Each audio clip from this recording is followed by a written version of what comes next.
Buzzworthy Radio is on.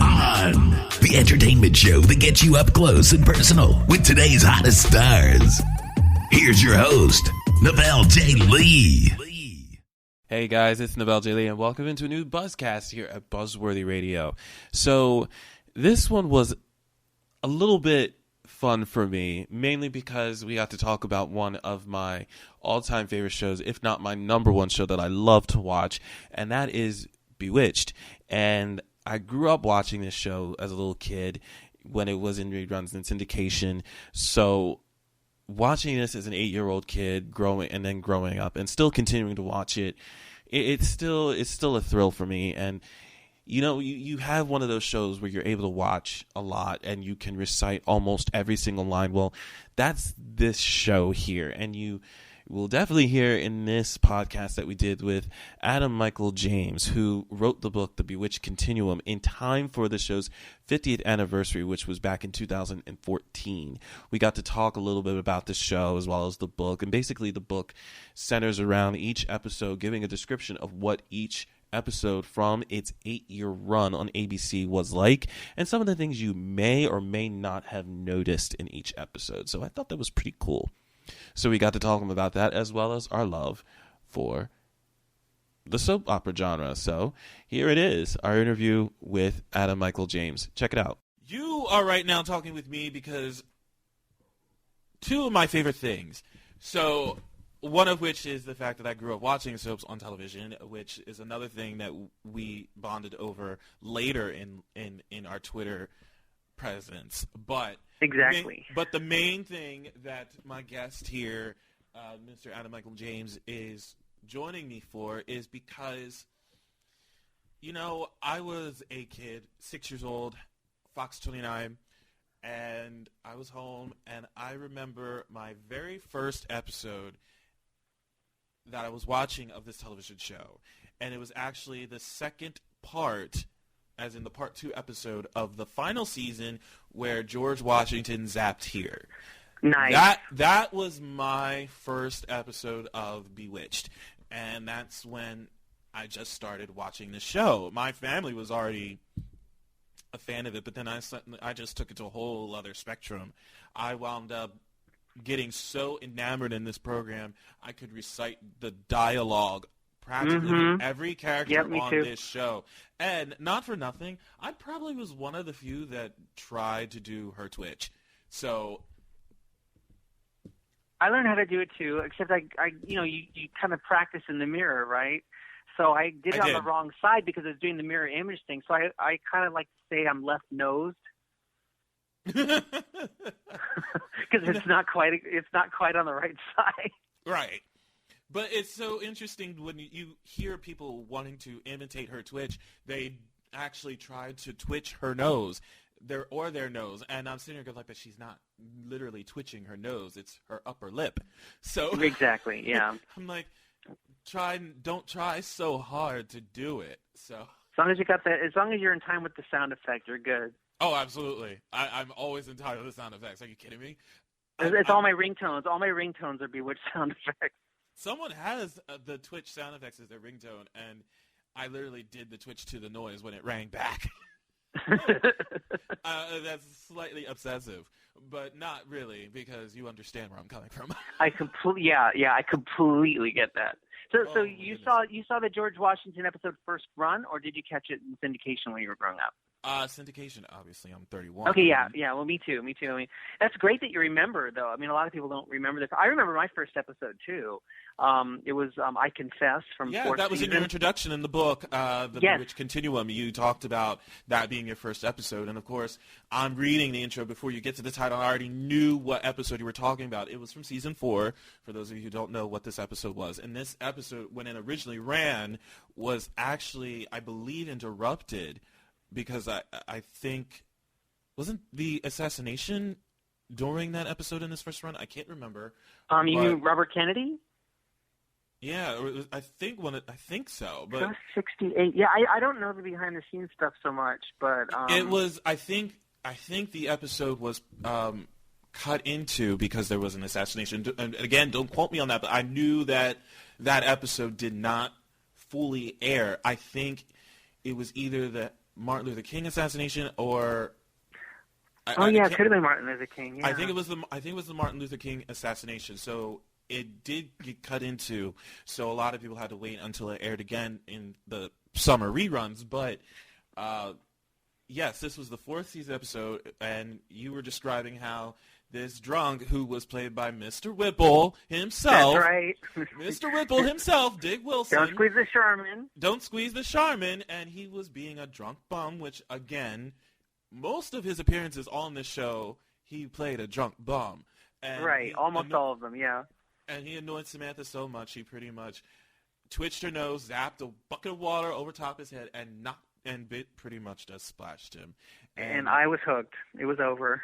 It was over after that. And honestly, that was one of my favorite episodes, too, because I loved, first of all, I loved how Samantha looked when they were in bed with how her hair was over the eye. Little detail that I was pointing out.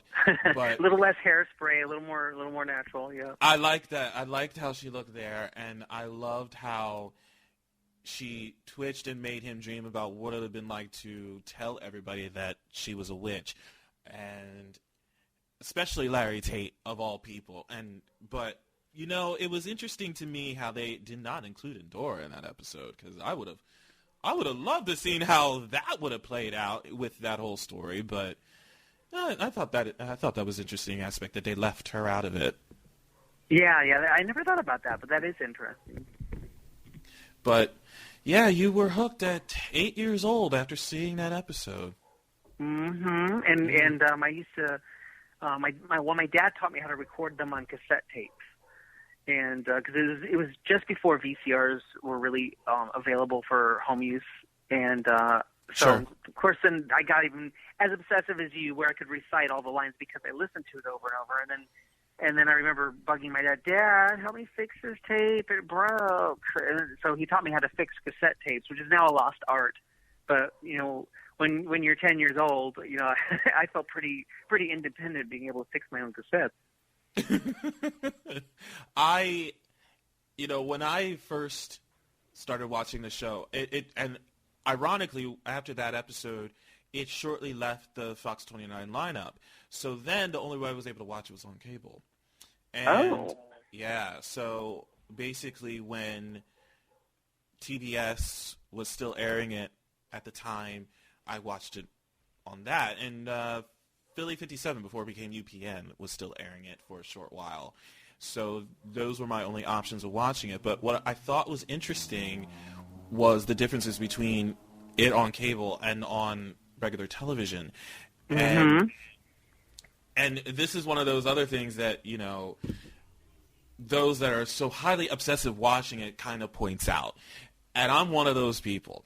So when TBS was still airing it, however, it changed over in their format. So they started airing it the same way as it would on channel Philly 57, where the footage was restored.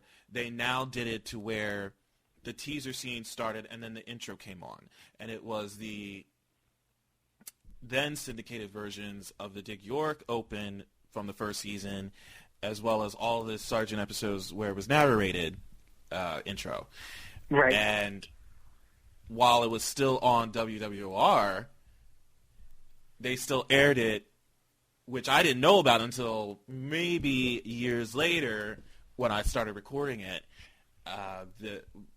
How it was syndicated prior to that, where they were airing the season 3 version of the theme and alternating between non-narrated and narrated version of the Sargent theme.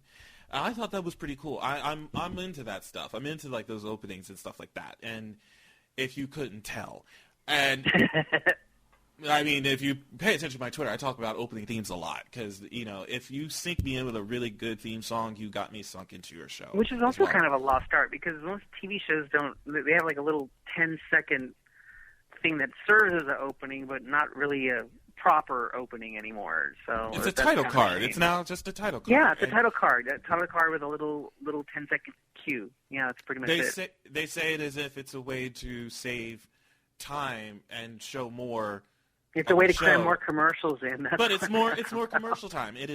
That's just it. It's more commercial time. Well, like you were talking about the syndication episodes of Bewitched. It's like later on, because I had recorded them on cassette from the early days of syndication, I could tell when they were cutting out scenes. I could tell when they were speeding up footage because the sound effects were pitched up.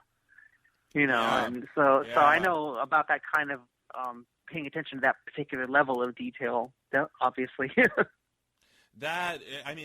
It wasn't as bad back then, but then especially right now, it's a lot worse because you right now, if you watch the edits now on television, when it airs on antenna TV, yep, 5 minutes of footage is cut out, and most of the footage that is cut out doesn't make sense to the show episode. There was one, actually, I was watching How Green Is My Grass? Oh, yeah.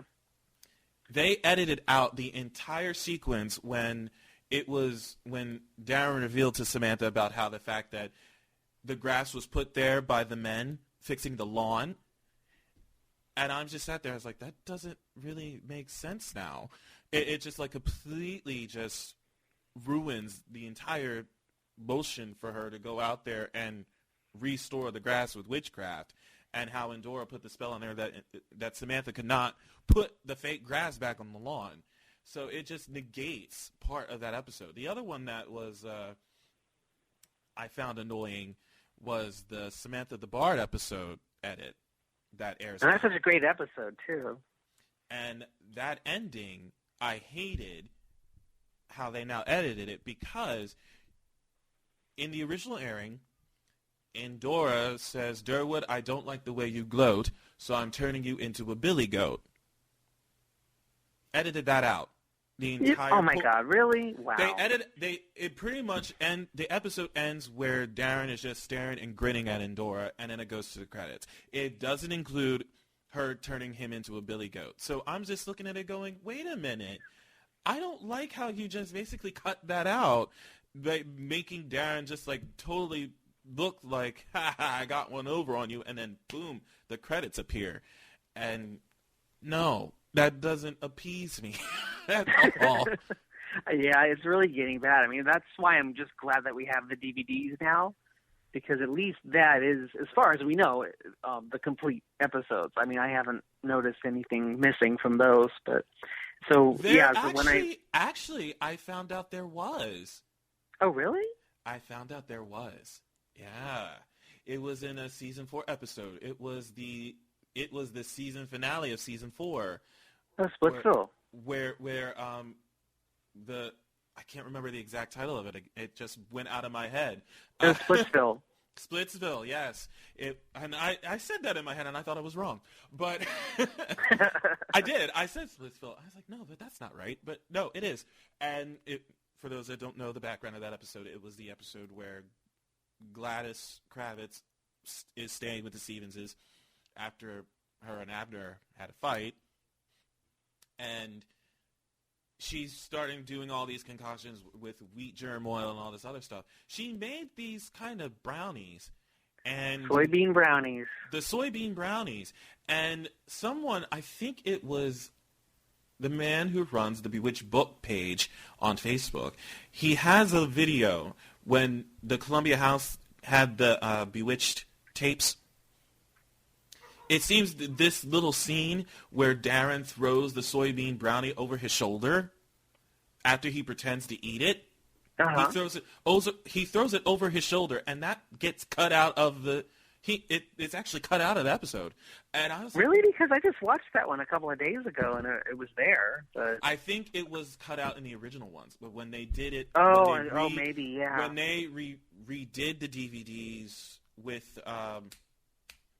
what's the new company now that I guess that they're doing it with?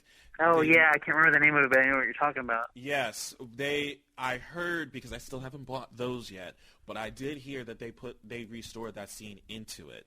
And I thought that was pretty interesting to hear that they restored it now, but when it was originally released on DVD for that season 4, it was still cut out. And then they also restored, I believe, the intro for Samantha for the Defense.